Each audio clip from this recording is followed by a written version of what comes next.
So in the last video we have seen the lab diagnosis of Vibrio cholerae, the first part, where we saw we have to collect the specimens, then we have to transport the specimens using Venkatraman Ramakrishnan media or Carey Blair media, correct?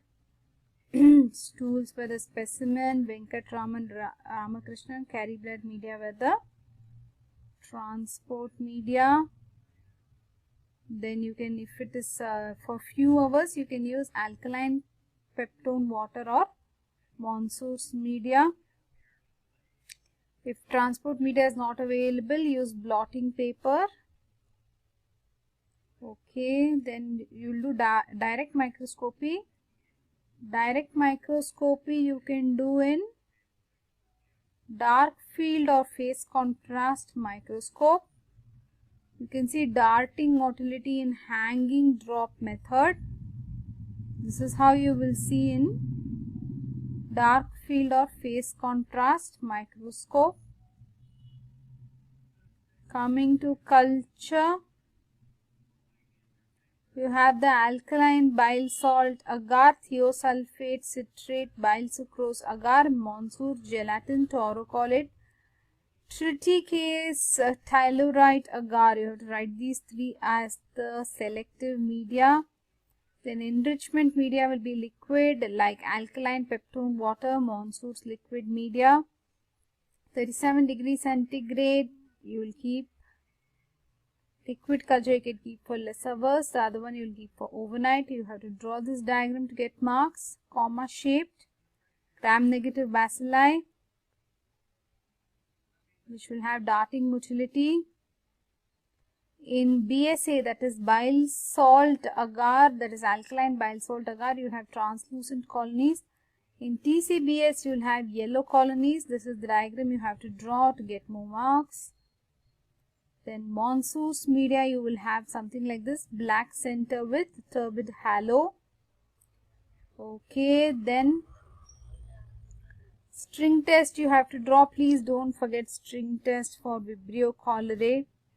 Positive string test. What will you mix the growth with? 0.5% sodium deoxycholate.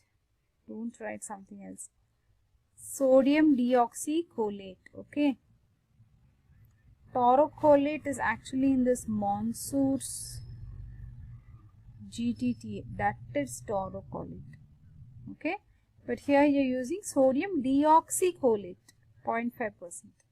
Biochemical reaction, we have already seen that lactose is not fermented, and by all Vibrio cholerae. L-tor is slightly different biotype. Their VP will be positive and it will also have hemolysis. It will also do hemolysis. The thing is, the other Vibrio cholerae are VP negative and there is no hemolysis. Only L-tor has these two different. Okay. Then you have something called as cholera red reaction. When you add sulfuric acid to the peptone water culture, you will get red reaction. Actually, in the Apurva Shastri, they have given lot of biochemical tests. This Vogts-Proskauer VP test means what? Vogts-Proskauer. Okay. This test, like I told you, for classical biotype it will be negative, except L-tor will show positive. So just remember what VP is, Vogts-Proskauer. Similarly, you have this cholera reaction I told you when you add sulfuric acid, right? You will get red color. String test I have told you. String test you can put under biochemical test then. That's also good. Then what else is there? Salt tolerance test. There are a lot of tests, okay? Anyways, we will not be covering all of them. Now let us move on to biotyping. Biotyping or also you can say phage typing. This is for epidemiological study. This is not exactly for diagnosis, this is only for epidemiology. Okay, it's not for diagnosis. You can exactly know which strain of cholera is there. Fine. Now wake up, guys. We are going to serological studies. Okay. These are example: agglutination test, indirect hemagglutination, antitoxin assay, vibriocidal test, etc. Let us look at agglutination test. This is very important. Look at this diagram. Actually, you have three things: Ogawa, Inaba, and Heikojima. Fine. So basically, we will differentiate between. We want to differentiate which stream of cholera this is: Ogawa, Inaba, or Heikojima. For that, you will use serological serotyping. So in that, you will use agglutination test. So in this agglutination test, first you will try with Vibrio cholerae O1 antiserum. Now if this Vibrio cholerae O1 antiserum is positive, then you will go on to find out whether it is Ogawa or Inaba or Heikojima. Right? Actually, let us first try to understand the classification. Then you will understand the agglutination part. See, under Vibrio family, right? You have common and H antigen. All of them will have common H antigen. They will be group A. Under that you have O1 and non-O1. Okay. Under O1 you have classical and LTOR. Each of them have Ogawa, Inaba, Heikojima. Fine. Now, LTOR we told you will be having VP positive and what? Hemolysis, right? And classical will not have VP positive. It is lactase. It is lactose. Actually, lactose negative, VP negative, and Vogts-Puschka negative and hemolysis negative. What is that? Vogts VP. What is that full form? Vogts-Puschka. Okay. Now continuing with the classification, under each of this you have three: Ogawa, Inaba, Heikojima. Vogts-Puschka. That is the name of that test. Vogts-Puschka. Okay. Now let us move on to agglutination test. So what you will do, first you will check for O1 antisera. If it is positive, now if O1 is positive, what will happen here? So it is O1 is positive. If it is O1, it can be classical or LTOR. Under that they are trying to find out whether it is Ogawa, Inaba or Heikojima. So if you just draw this diagram and explain, it's enough. A common H antigen will be there for O1 and non-O1. Okay, so I just wanted to clarify one thing in this Gardner and Venkataraman classification of Vibrio cholerae. This is Gardner and Venkataraman classification. So you have O1, right, under group A. You have non-O1, which is O2 to 138. 139 is another separate serogroup. Okay. You have the antisera for O139 also. Fine. You have as antisera for O1, you have for O139, you have for Ogawa and Inaba also. If both are showing agglutination, it means Heikojima. Okay, just remember what O139 actually is. So what we are saying is 5 times you perform the test on 5 different colonies, because sometimes O1 and non-O1 coexist. Now if you get O1 as positive, then with monospecific, right? What is that? With monospecific Ogawa and Inaba sera, you repeat the test so that you can know which one it is exactly. Ogawa, Inaba or Heikojima. Draw this diagram and explain.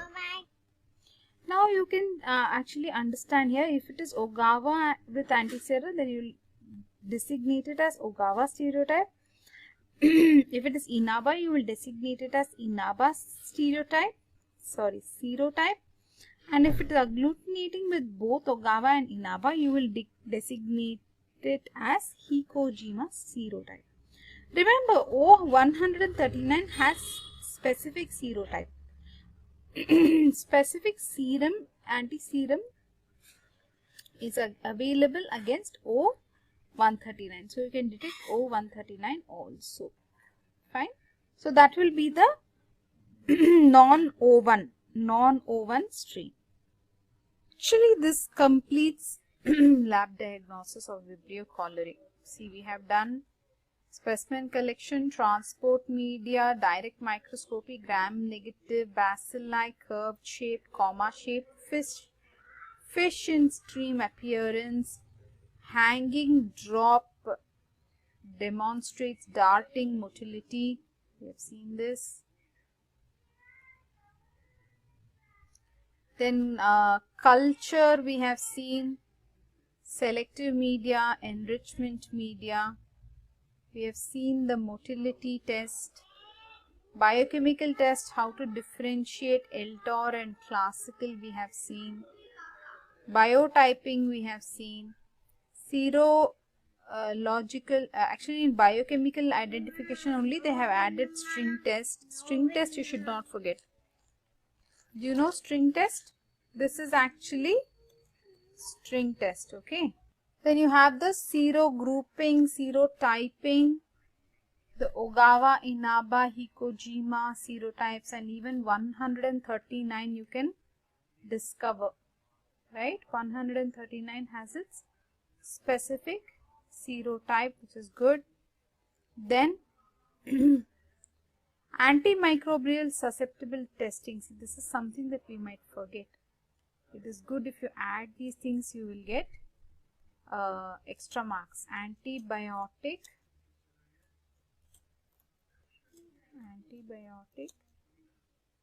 susceptibility, Kribbe-Bauer disc and all that, you know that, right? If you add that here, antibiotic susceptibility testing also we should do. If you add, you'll get extra marks. Now let me tell you how to get little more extra marks here. Detection of carrier. If you can detect a carrier, that will be great. It is actually procedure similar, except that you have to do repeated stool examination, and it's better if you collect the stool after administering a purgative so that you can collect more sample. Bile can be examined, and you can do serological tests also, like agglutination tests and antibody detection. Bile is important. Remember, bile check you have to do. Okay. Then one more topic here. Bacteriological examination of water and sewage. Again, this is lab diagnosis itself, because it's not diagnosis, but yes, it's a lab test. Take the water. How much water you will take? 900 ml of water, and then take 100 ml of the peptone water. Okay. 100 ml of 10-fold concentrated peptone water. Anyways, I'll take it as 100 ml peptone water. 37 degrees centigrade, again 6 to 8 hours because it's liquid media. Then you can check the colonies. Sewage, just dilute the sewage. Then you filter the sewage, then use it as water in the water test. This is the same test. You got it right. You will take the sewage, you will dilute it, filter it, then you will get you will treat it as water itself and do this test, peptone water. Okay. That completes lab diagnosis of Vibrio cholerae. I hope you have understood everything here. If you have doubt in anything, please leave a comment and we will get back to you.